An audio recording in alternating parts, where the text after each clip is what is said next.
Ipinamalas ng iba't ibang unit at regional offices ng pambansang pulisya ang kanilang kahandaan sa harap ng kalamidad sa isinagawang simultaneous showdown inspection ng disaster response equipment ngayong araw. Narito ang report ng ating mga PNN correspondents.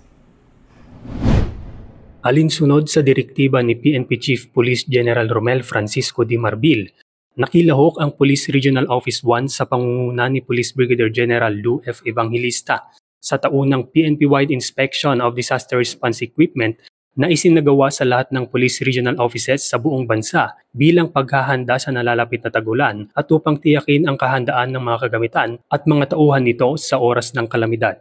Sa kanyang mensahe, binigyang diin ni Police Brigadier General Evangelista ang kahalagahan ng aktibidad na ito at tiniyak na ang lahat ng mga kagamitan ay nasa maayos na kondisyon at handa ng gamitin sa oras ng pangangailangan.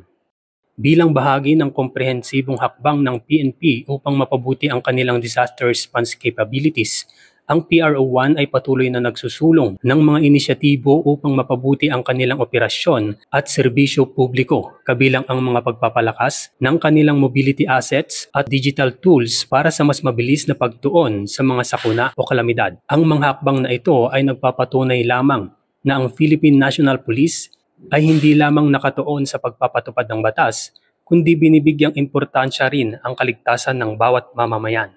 Dahil ang gusto ng pulis, sa bagong Pilipinas, ligtas ka. Mula dito sa Ilocos Region, ito ang inyong PNN correspondent, Police Corporal Rafi Viloria, alagad ng batas, tagatuguyod ng Balitang Pulis.